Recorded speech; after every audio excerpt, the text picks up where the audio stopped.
Watch this.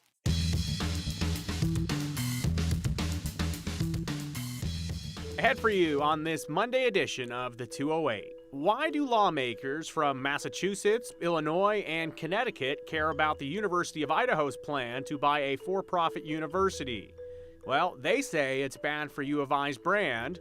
Our Andrew Bartline tells us what others in Idaho think about it. A law passed this year in the Idaho legislature hopes to keep foreign governments from owning land in Idaho. But a few missing words could have unintended consequences already. For example, Idaho's tribes see a problem. Lithium Ion Batteries have been responsible for several fires lately. And the Meridian Fire Department tells us that they're working to keep our batteries from bursting into flames. Jude Binkley joins the program to tell us how. 208 starts now. The best in the West for 4 straight years in running. The University of Idaho is the best value in public education on the western half of the country. The United States News and World Report released that ranking annually, and it's actually a very impressive accomplishment, but not one to get any favor from East Coast politicians. If you recall last week, senators from Massachusetts, Illinois, and Connecticut, well, they wrote a shared letter to the University of Idaho. They are against the university's plan to affiliate with the University of Phoenix, an institution they say that hurts the U of I's brand and reputation. And Andrew Bartline has read through responses on both ends. And Andrew, we'll start with this. Why do senators from the East Coast even care what's going on in Idaho with our colleges? Well, in that letter, it appears they believe the federal government would have to bail out any University of Phoenix financial or legal trouble that they may or may not get in if they're affiliated with a public school, being the University of Idaho. The senators also say the University of Phoenix has a reputation of taking advantage of veterans, only to rake in federal dollars through the GI Bill. So here's a summary of the complaints that the 3 senators sent to Idaho President Scott Green. They want to know how the University of Idaho plans to fix failing Phoenix programs, specifically how 7,000 undergraduates in this institution, or an institution that size, I should say, can absorb 65,000 students in population from the University of Phoenix. Third part of that, how Idaho plans to pay for those legal troubles they alluded to if that would arise, and if the school has a plan to stop the exploitation of veterans that they said earlier as well, and what the brand of the University of Idaho would look like going forward as well. So there's some accusatory language in here. I understand that, but the university confronted that on their own with their questions. So the senators say Phoenix has 7 failing programs. Idaho's response, they say the University of Phoenix cut those programs in 2010. They have not accepted new students in those fields since 2010. They say that's not a problem anymore. Well, how can Idaho support their 7,000 students if the University of Phoenix is going to bring in another 65,000? The U of I says that Phoenix is an online school with support systems in place. There are enough services for everyone. They say that's not going to change. Third piece here, how does Idaho plan to cover any liabilities? Well, Idaho says that's not their problem. Remember, the University of Idaho is not buying the University of Phoenix. A not-for-profit corporation buys the University of Phoenix. Acquisition is the verb they're using there. But then they'll work in tandem with the University of Idaho once that sale goes through. Idaho President Scott Green says that protects the state from liability. Last piece here, how can Idaho ensure veterans will not be targeted through predatory recruiting? Well, the University of Idaho says 20% of students at the University of Phoenix were supported on the GI Bill. That's what you get for serving in active service. They pay your tuition back. Well, that was in the mid-2000s. It's now down to 9% now. Finally, what is Idaho's brand after this affiliation? Idaho says they're still Idaho. The University of Phoenix is still the University of Phoenix. Each school will act independently and share resources through a partner agreement. The purpose of that not-for-profit transaction, in part, is to move the University of Phoenix away from a for-profit business model that a lot of these senators seem to be having a problem with here, Joe. So Idaho goes in their response letter to say that the University of Phoenix has a strong online IT program, investing $600 million, more than $500 million in the last 5 years into that infrastructure. Idaho wants to provide opportunities to rural, remote parts of the state. They say this online infrastructure is a way they're going to do it. And Andrew, I know there's a lot of things going on like adjacent to this whole situation. Like I understand there's a lawsuit against State Board of Education here in Idaho for greenlighting this process in the first place. What's the update on there? I know that there was an alleged open meeting violation. Yeah, that's exactly what it was. It was when the State Board of Education was meeting to figure out what they want to do exactly, if they want to pursue this affiliation, I should say, Joe. AG Raul Labrador did say there was an open meeting violation. That's still working its way through the courts right now. That hasn't gone anywhere yet. So certain things need to line up for this to be finalized. The University of Idaho anticipates early next year. But yes, that is still something that's on our radar that could impact this going forward. All right, lots of moving pieces there. Andrew Bartline reporting on the 208. Thanks so much, Andrew. Let's talk legislature, huh? Maybe unintended consequences. They can be a byproduct of the legislative process, Idaho and really anywhere. It's not really a surprise. One letter here, a different word there. Writing and editing laws can be more of a living art than exact science from time to time. And stateside here in Idaho, a recently passed Idaho law, well, it's a lack of words that is drawing attention to a possible gap in the law. So originally called House Bill 173, the law we're talking about here deals with foreign entities owning certain properties and assets here in Idaho. And as described in the legislation's statement of purpose that passed this past year, the law prohibits a foreign government or foreign government-controlled entity from purchasing, acquiring, or holding controlling interests in ag land, water rights, mining claims, or mineral rights in the state of Idaho. So just for a little backstory for you, the law is tied into fears of foreign ownership of large swaths of land near military installations in other states. For example, what are we talking about? Well, earlier this year, a major story to the east of us here in Idaho, a Chinese company had plans to build a major grain mill plant in near an Air Force base in North Dakota. And that was stopped, though, by the Pentagon and U.S. lawmakers. They were raising questions about national security, and you can imagine what those conversations were like. Eventually, local officials, they scrapped the project in North Dakota altogether. So lawmakers in Idaho took note of that whole saga, saying in testimony back in March that they don't want entities like China or Russia buying up lots of land under the guise of farming near Idaho military installations. And it seems like this you're looking at beautiful spots across Idaho. Well, one problem, a lobbying group representing the native tribes of Idaho, they noticed that the wording in this law might go too far. They brought it up Friday at the Idaho Council on Indian Affairs meeting. They point to what a foreign government counts as. A foreign government means a government other than the federal government of the United States or the government of any state, political subdivision of a state, territory, or possession of the United States. And what the bill did is it created an unintentional consequence, and that is the omission of federally recognized Indian tribes. So that's Blake Yude. He's a lobbyist, and he represents the Shoshone-Bannock tribes and has also been in conversation with other tribes in the state of Idaho as well. And he says that the new law has created confusion for title companies and county clerks. The Shoshone-Bannock tribe, as well as the Coeur d'Alene tribes, reported an issue with the law during recent land acquisitions.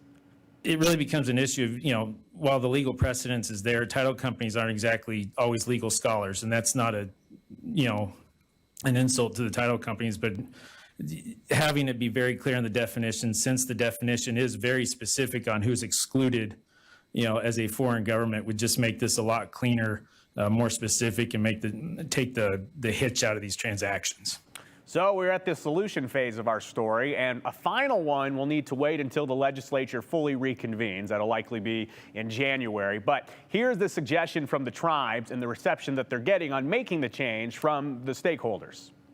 The amendment we would propose is to include specifically federally recognized Indian tribes in that list of what is not a foreign government. So that would be an amendment that would be with attorneys having the final input somewhere along between lines 34 and 36 on that list. We have spoken with the bill sponsors. They're open to the amendment. We've been encouraged actually to get it drafted and run the bill as fast as possible, even with an emergency clause next session, so that this clarity doesn't wait till July 1st, but would actually be clear, assuming it passes the legislature and is signed by the governor.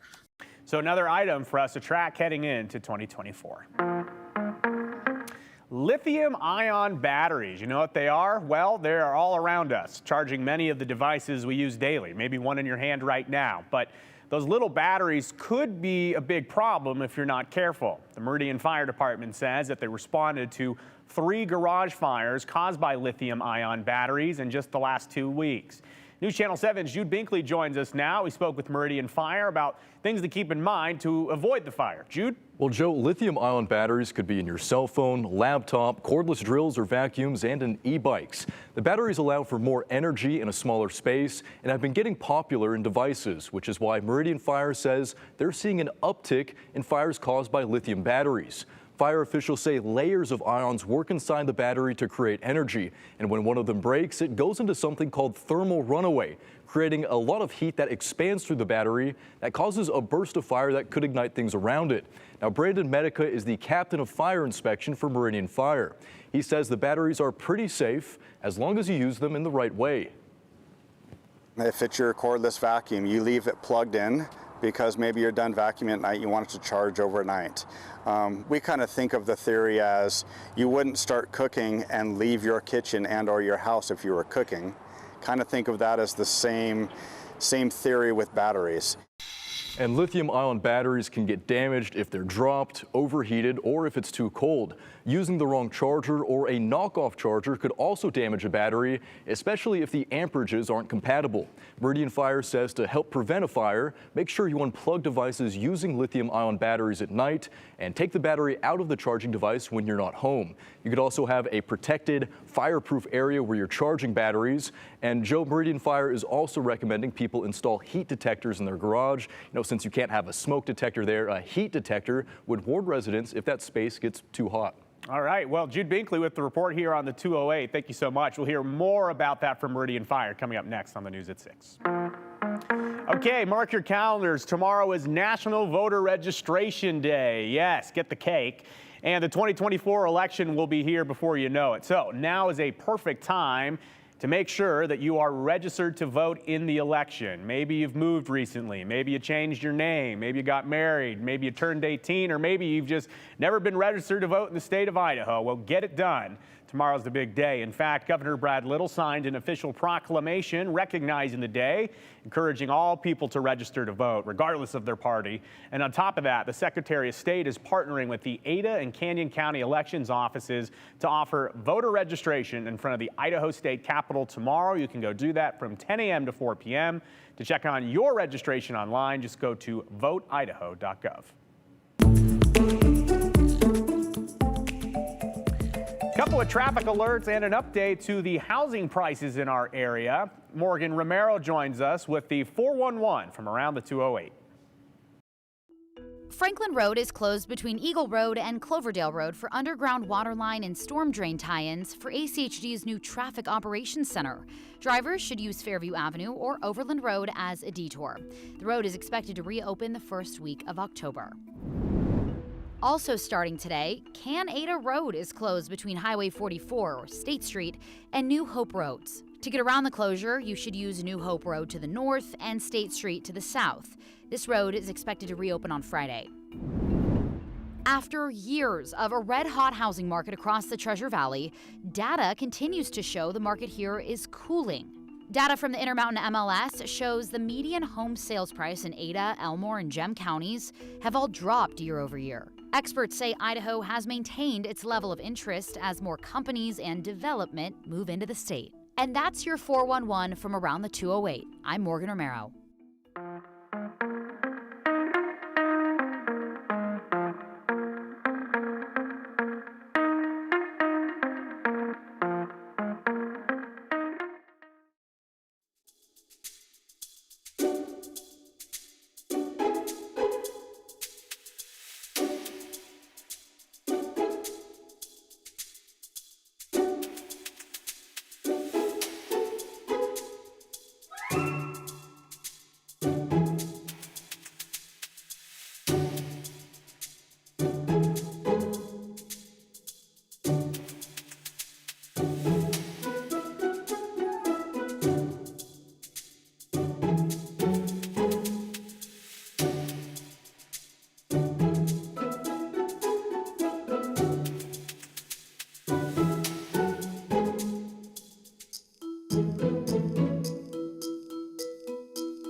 Ah, yes, this is so Idaho. How about a part of Basque culture that has been in Idaho for decades? Talking about the herding sheep from southern Idaho to the Wood River Valley and back again every year, all on foot, I should say, my goodness. About 25 years ago, some sheep herders ran into a problem. A new community bike path was installed along a portion of their journey.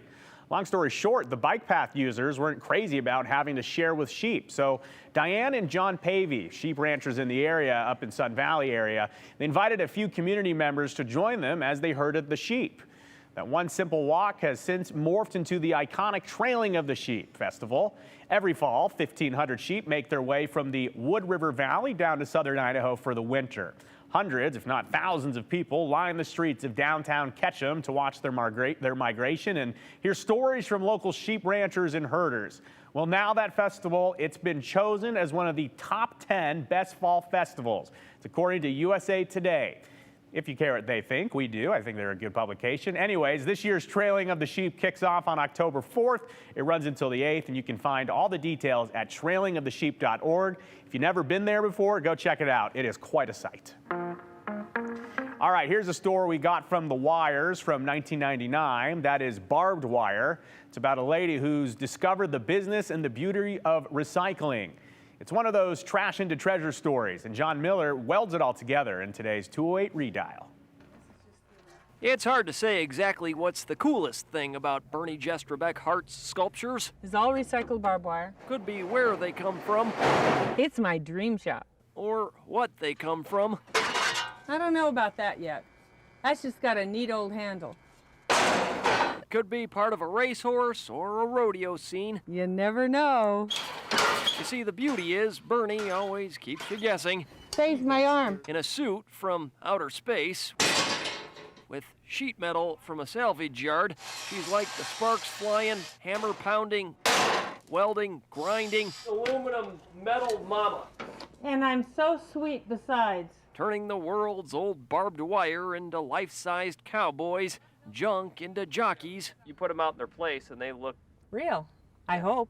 That's the intention when I make them. You like photographing them that way, don't you? Oh, you bet. Bernie's little game here. Yes, Pick out the reel and pick out the wire. that's correct. Real, not real. Real, real, not real. Real, not real. Correct. And all the while, I'm convinced... I think I saw you in Star Wars. You probably did. It's all in the imagination. Looks like a roll-o-matic here. I think it probably was. But golly, it's got a neat handle on it. I could turn it into something. Someday, huh? You bet. I see this as a keep right sign. You see it as a Pheasant. Why not? keep right. You bet. You can never go wrong. So what's just an ugly sign to everybody else is beautiful to you, huh? Turns into an elk or an eagle or a person, whatever I want it to be. Thanks to the Darth Vader lady artist. John Miller, Yes. Idaho's News Channel 7. We checked in on Bernie to see how she's doing these days. We couldn't find a phone number for her, but we did find a website, and according to the website, she is still making art. Just a little differently these days. Back in 2011, she had her shoulders replaced and can no longer do the hammering required to shape metal. So now she makes art with fabric, and here's some of her work that she's done recently. And the website says that the largest fabric sculpture used is so far red-tailed hawk for a high school in Wisconsin. Some great designs there. 208 returns after this.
It has been a really beautiful start to the work week, coming off of a very hot weekend, and temperatures today just a little bit cooler than we were Sunday. We hit 88 in Boise yesterday. We've been at 86, cooled back down now to 85 with mostly sunny skies, at least here in the Treasure Valley. And for the rest of the evening, we should keep sunshine around at least through sunset, and then a few clouds may come in overnight tonight and then clear out tomorrow. So I think Tuesday we'll see a little more sunshine. Temperatures do drop off down into probably the mid to upper 50s for much of the Treasure Valley. So a clear and cool start to your Tuesday, and temperatures tomorrow will cool again. We are seeing the first in a series of cool fronts marching across the Gem State today. That's what's triggering the activity you see here. Most of it is starting now to kind of dissipate. The storms that were over Sun Valley are dying down, as is the active weather south of Twin Falls, and most of this should be over and done with as that front continues its march to the east today with that drier, cooler air coming in behind it. So we have a series of 1, 2, 3 cold fronts coming in, not a 1-2 punch, but a 1-2-3 punch. So the first today, another weak and dry cool front tomorrow. So we'll drop nearly 10 degrees tomorrow, another 5 degrees for Wednesday behind this front, and then kind of the main event comes in on Wednesday. A much more potent shot of cold air will drop into the Pacific Northwest on Wednesday. This one will bring more precipitation and will lower temperatures enough that by Thursday morning in the central mountains of Idaho, above 7,000 feet or so, it looks likely that we will see our first shot of snow for the season. And remember, we are still in summer until Saturday. So that is the outlook. We go from summer-like weather over the weekend to sweater weather kind of in one fell swoop, right? So tomorrow there is a slight chance of a shower or two in the morning as that front comes in. 77 for Boise tomorrow, 72 and getting breezy over the next couple of days. That's on Wednesday. Temperatures bottom out Thursday and Friday with just upper 60s in Boise. The good news is, after all that, a beautiful kickoff to autumn with temperatures back up near 80 by the end of the weekend.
All right, folks, thanks for the comments as always. Here's a few. This person says, Rick, you said the legislature will likely meet in January. Aren't they required to meet in January? Yeah, okay, so I'll tell you that. The reason I said they'll likely meet in January as a full body is there's a chance that they could come back for some type of a special session. There's some whispers about that. It would have to be before October 1st, and the whole thing touches on the presidential preference primary that we've been talking on. So likely we'll see them just in January, but who knows? Maybe a special session before the end of the year. We'll keep you posted. Teresa says, don't forget that there is an election this year for lots of local races. November 7th, register to vote. Yes, good reminder. Thank you, Teresa.